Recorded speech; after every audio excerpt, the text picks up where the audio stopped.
from the United States Capitol's Congressional Auditorium in Washington, D.C., the Government Blockchain Association presents The Future of Money, Governance, and the Law.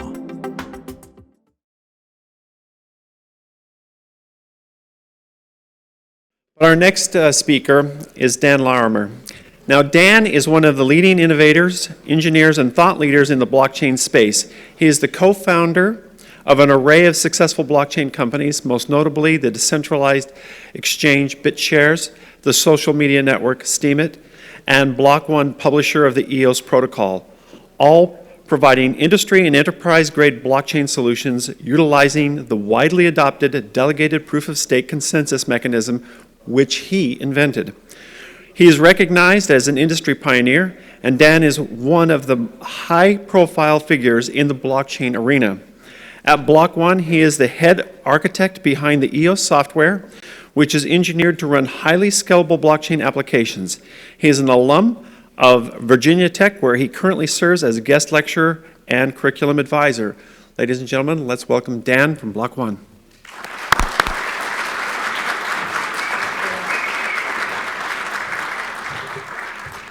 Hello, everyone. It's really great to be here today.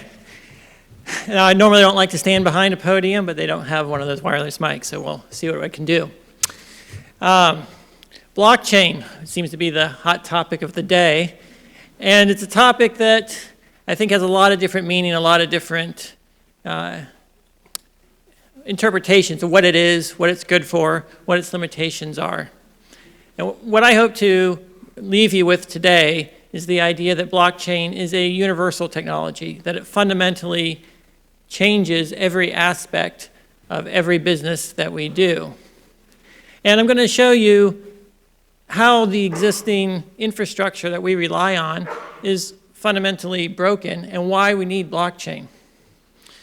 See, for the past 25 years, we've been designing systems with servers, and security has been an afterthought.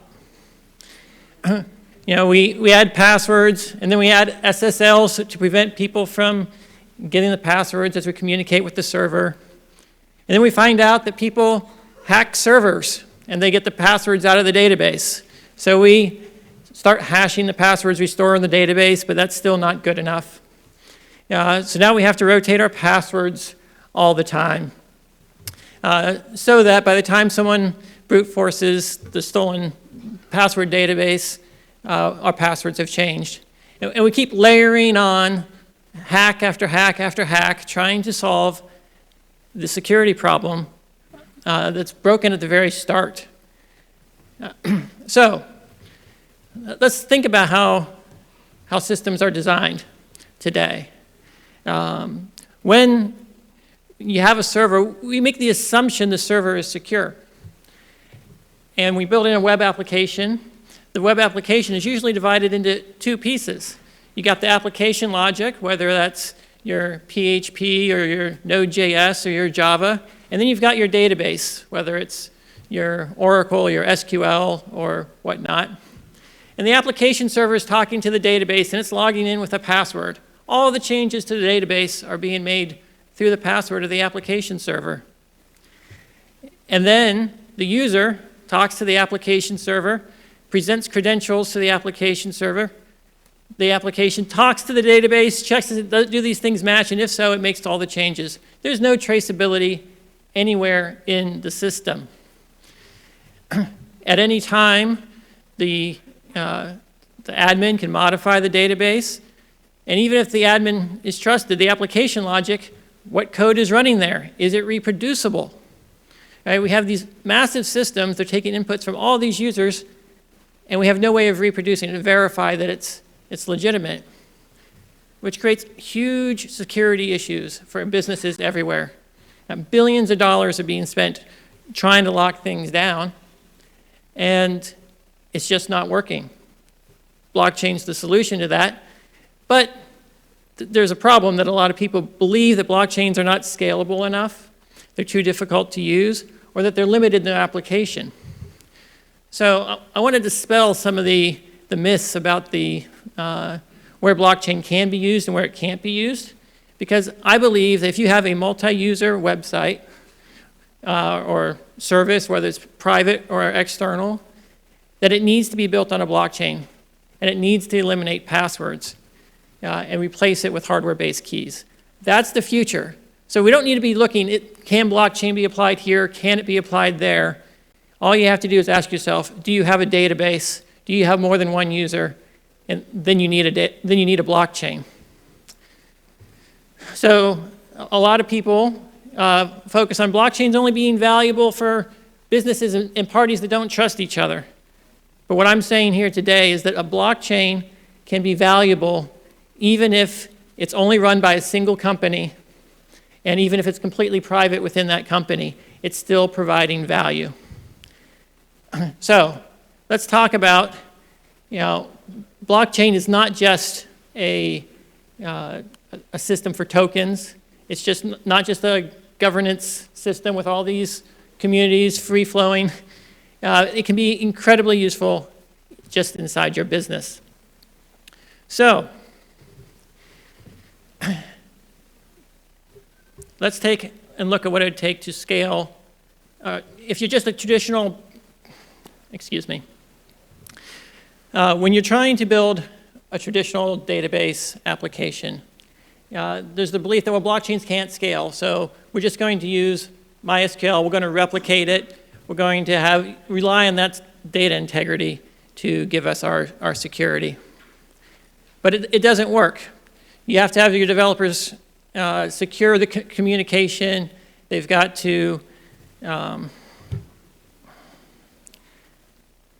apologize. All right, I'm gonna step back out and talk about an analogy of one of the ways that I was hacked when I was dealing with an exchange. So you log in to the exchange. Start back. One morning, late at night, I get an email. And in that email, it says that my password has been requested to be reset. I'm like, that's odd. I didn't request that. The next thing I know, I'm getting an email that my password has been successfully reset. I'm like, uh-oh, this isn't good. Then, about 30 seconds later, I get another email saying that a request has been made to withdraw all my Bitcoin from the exchange. Uh-oh. Because 30 seconds later, I get an email that, oh, thank you, successfully authorized, your Bitcoin has been withdrawn. I just lost, I think it was about $80,000 worth of Bitcoin I had on this exchange. And I asked, how could this happen? At first, I thought maybe it was my email account that was hacked. I log on to Google, and Google says, yep, no unknown IP addresses or locations have logged into your email. So how exactly did my email get hacked? Or how did my funds from the exchange get stolen? Well, it turns out that the exchange itself was hacked, and that rather than hacking my email, they were sniffing on the outgoing email from the exchange. So when the exchange generated the email to send to me, they got the code right out and sent it right back in. And when they send me the SMS text message, they pulled it right out of the exchange database, fed it back in, and my tokens were lost. Now, fortunately, this exchange recognized that they were to blame because my email was secured by multi-factor authentication, and they realized that they had a compromise. But this is the exact same problem that every single business has when they try to authenticate their users. When you're trying to authenticate your users, you want to know that they're the ones that are authorizing things, right?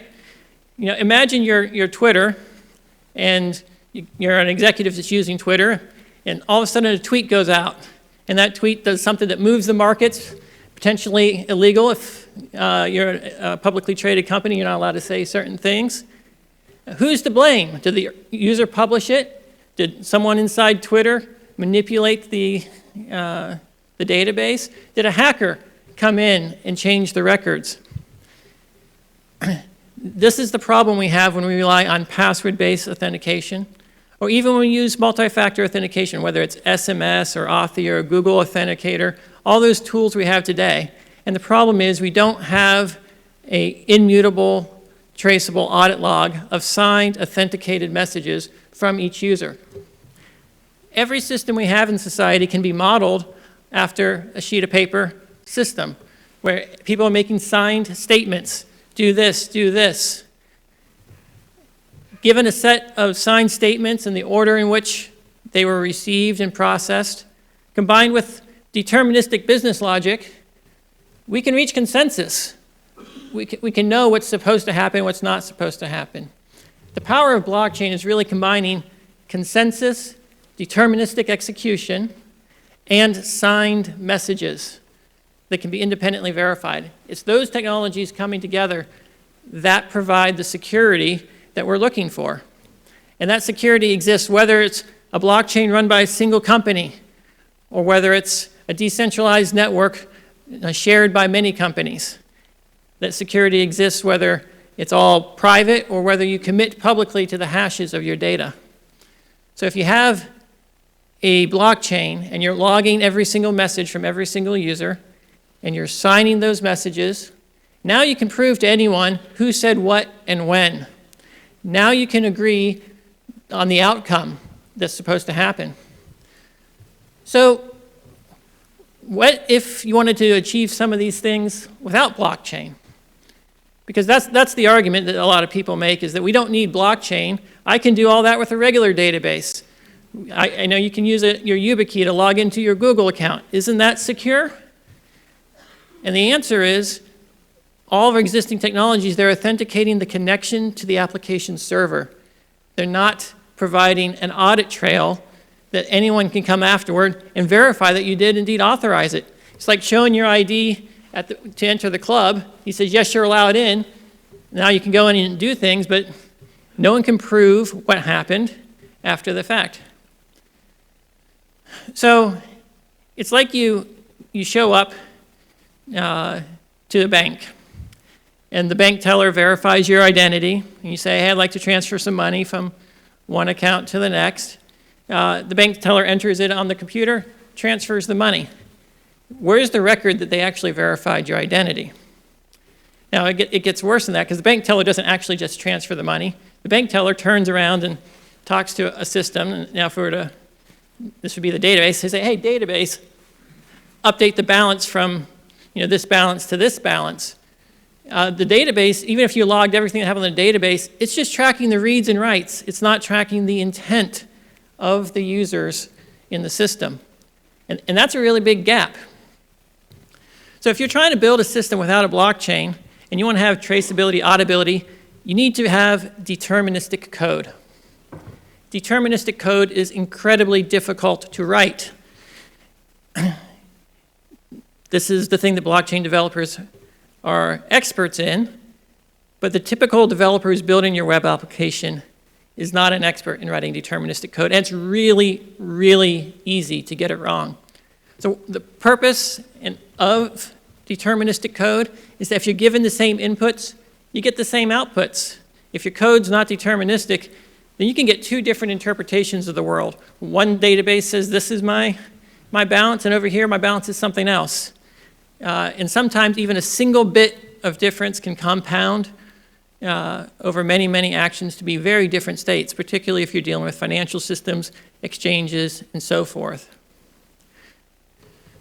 So writing deterministic code is actually the heart of consensus.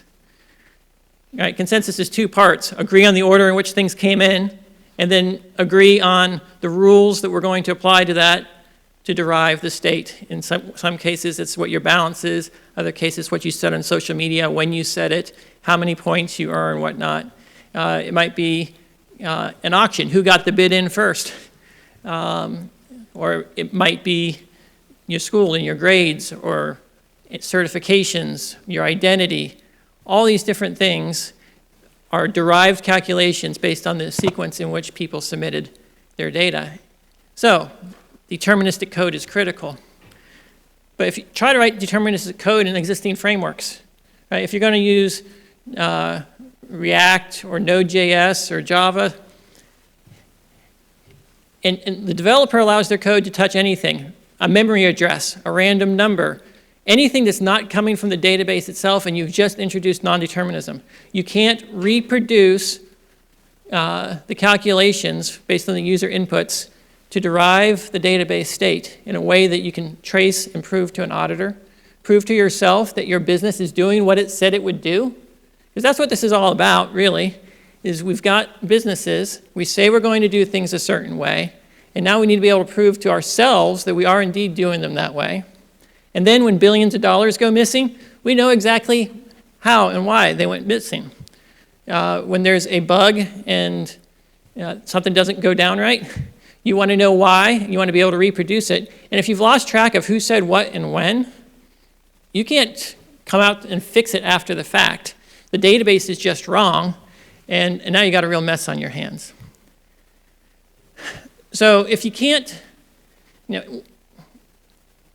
while it might be possible to have really talented developers implement a really secure database solution that salts all your passwords right, encrypts all your connections right, makes your business logic deterministic, logs all the user inputs, does everything that a blockchain does but is not a blockchain, it's going to be very costly to build your applications that way.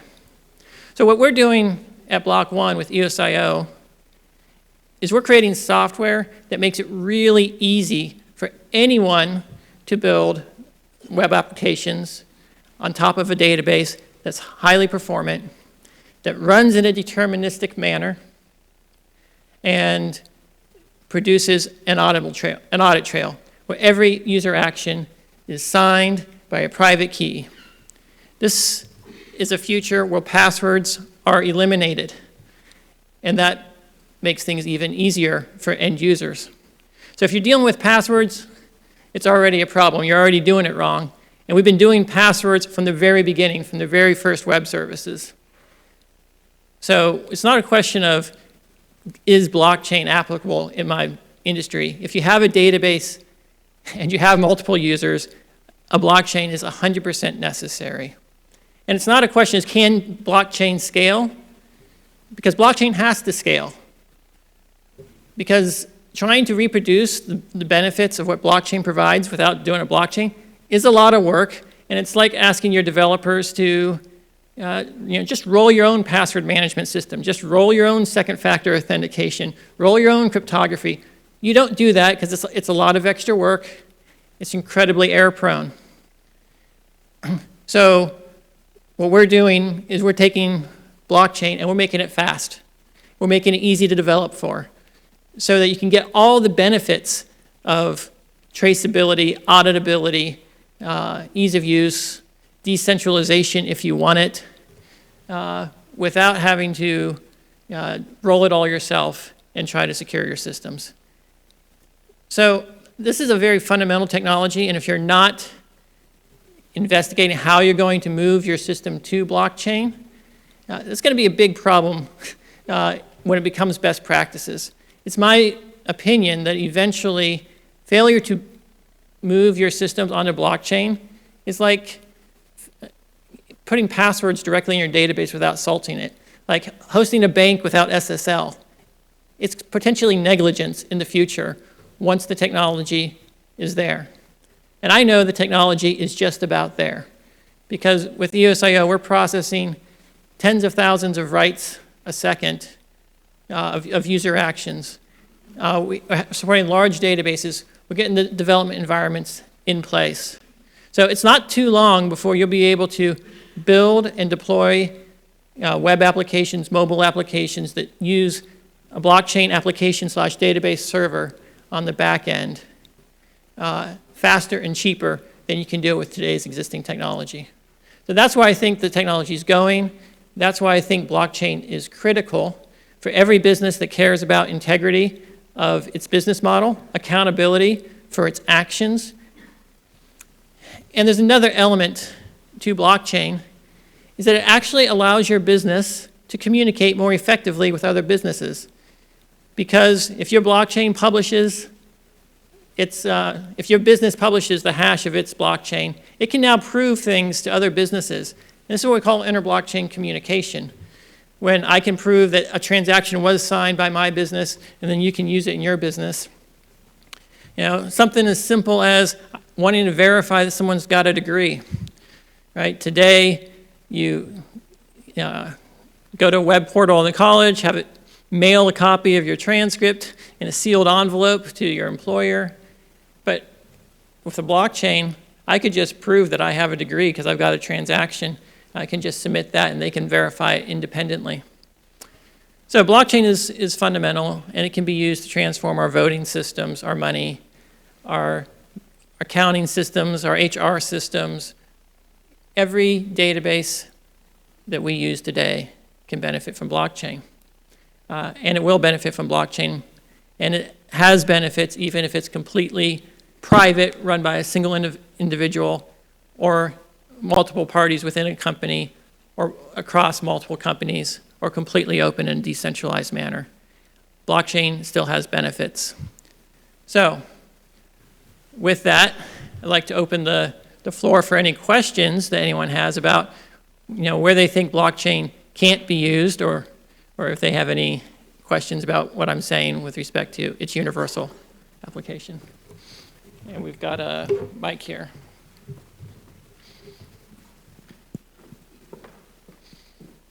So raise your hands. Do you have a question? I just wondered whether or not you've approached any of the EHR vendors, the electronic healthcare records vendors, to talk through the benefits of what you're proposing here. So health records, classified documents, these are all things that have a certain permission structure associated with it. And what blockchains do is they allow you to authenticate users and verify signatures. So have not directly approached that, but this question is a very common question. So I started with BitShares creating a decentralized exchange. And then I went to social media.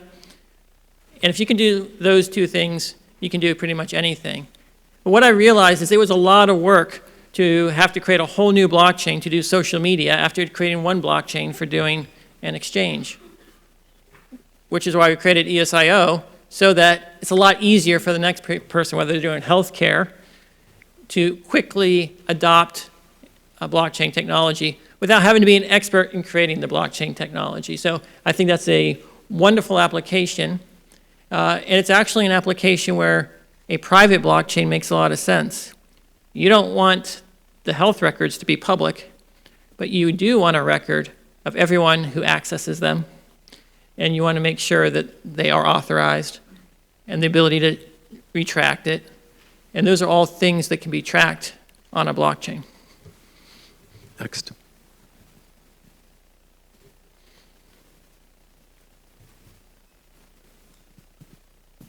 Hello, my name is Ryan Cooper. I'm founder of Deville Crypto Solutions, and I work at Bowie State University. I run the Blockchain Association Club there. And I just had a question. Is your company willing to work with colleges and HBCUs to assist with use case solutions that we come up with based on your platform that allows blockchain solutions? It fast tracks that. Yeah, we're working with Virginia Tech and some students there to create various solutions for blockchains, for everything from combining the token model to create local currencies on campus, to use those currencies to prioritize scheduling in classes, for tracking football tickets and be able to sell and transfer tickets. There's a lot of things you can do at universities, and Block One does work with Virginia Tech and potentially other universities to see these types of things created. But once again, a university has multiple users, it has a database, it has lots of databases, everything from class schedules to grades, to attendance records. All those things are perfect things to integrate into blockchain. Hey, Dan, just for the benefit of the audience, could you talk a little bit about your upcoming Voice product and the advantages it has over a centralized social network? Sure. So Voice is a social media platform 2.0. It's the idea is to put the content on the blockchain, to have real identities, so that everyone knows it's real, everyone knows who said what, but also so there can be an incentive model to incentivize good content contribution. Everyone knows that these are real likes, and to secure the account, the example I gave earlier. If you're an executive of a public traded company and all of a sudden your Twitter account says funding secured, did you actually say that or did you not? These are all things that would be solved on voice, which rewards users for contributing content that are liked by other people. And that is a huge benefit of blockchain. And if it can be used for social media, it can be used for HR, it can be used for medical records. So, and it's also demonstrating that blockchain is ready for prime time. We can handle large user bases on blockchains, and pretty soon the inter-blockchain communication will really allow scaling and cooperation between different companies with their own blockchains. But having everything on a public record helps in the censorship, and that's huge because, well, a single website might have to take it down. If it's on a blockchain, everyone still knows you said it. A blockchain's kind of like a radio station in that way. It's broadcasting on the air. Everyone can be recording it.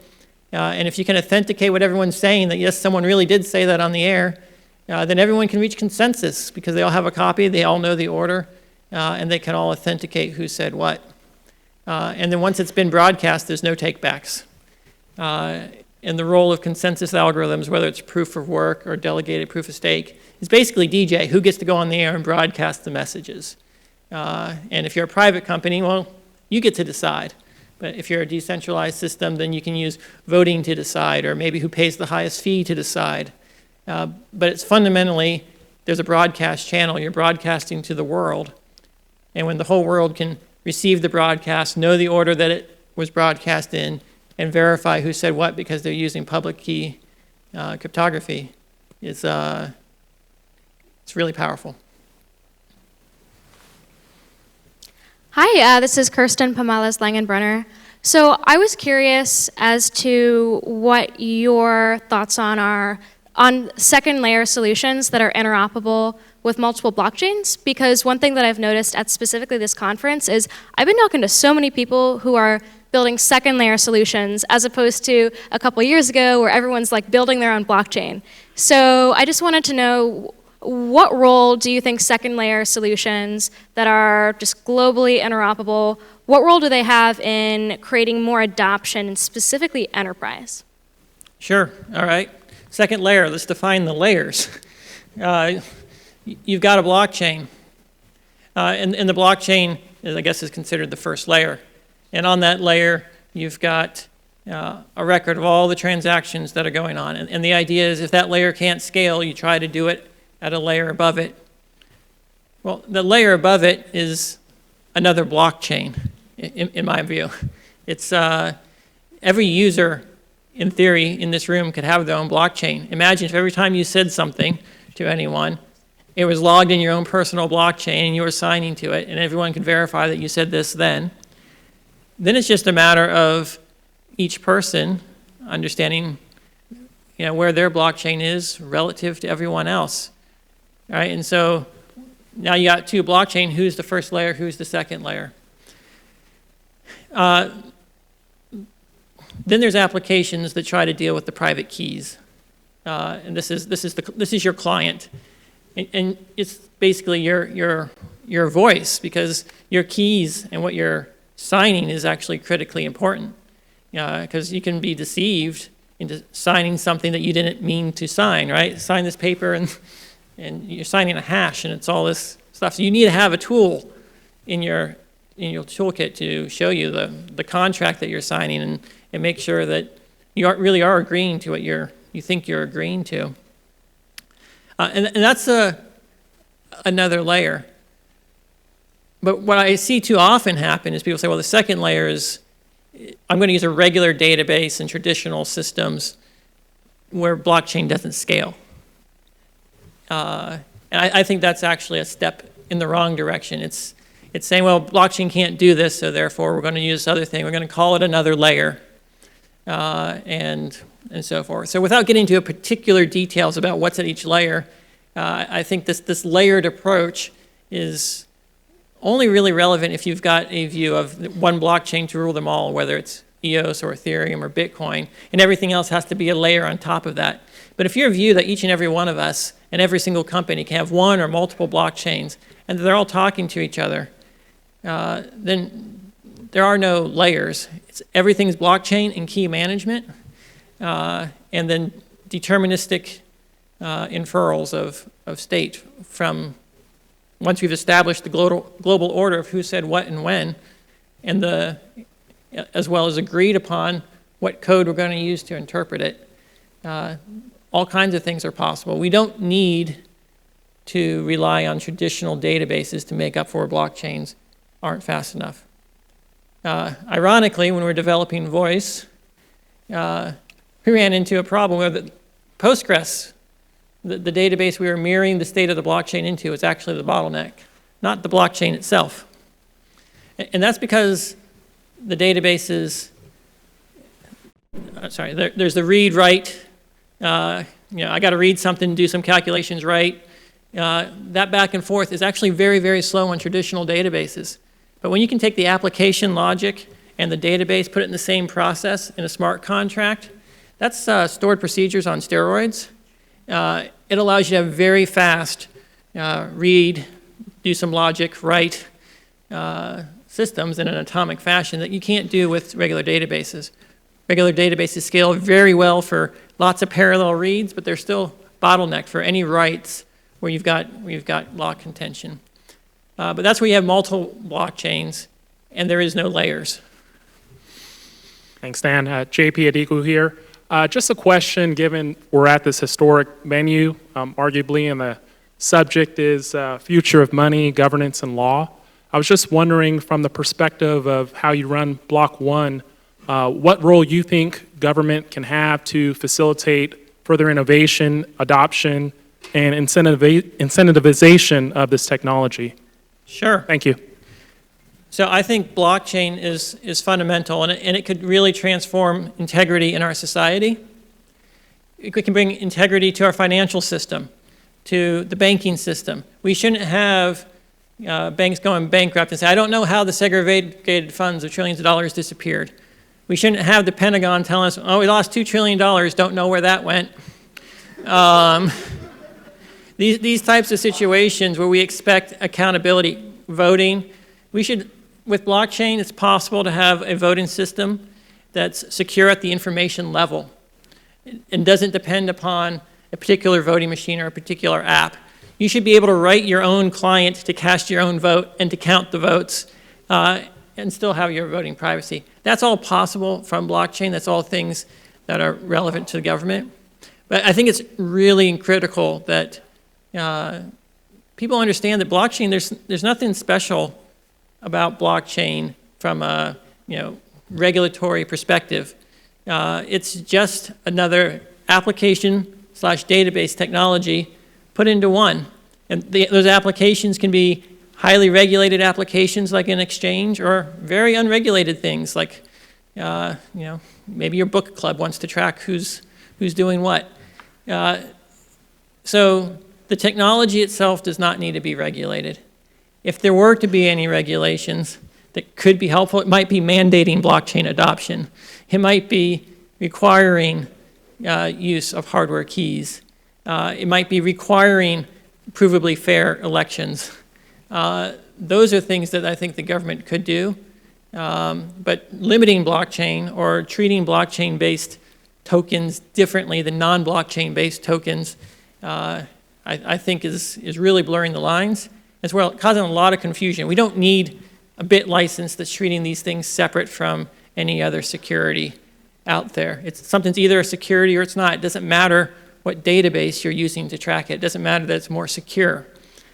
See, blockchains have allowed things to become so much more efficient that it's been a lot easier to create things that you can trust, that have value. You could create Bitcoin on SQL and a server somewhere, but it'd have no value. The same thing built on blockchain has tremendous value. But if you try to do Bitcoin on a server and actually even back it by real gold, those types of things get shut down and treated differently, even though fundamentally it's just technology. It's just a tool And the regulations don't need to account for that other than best practices like SSL and so forth. Thank you very much. Thank you.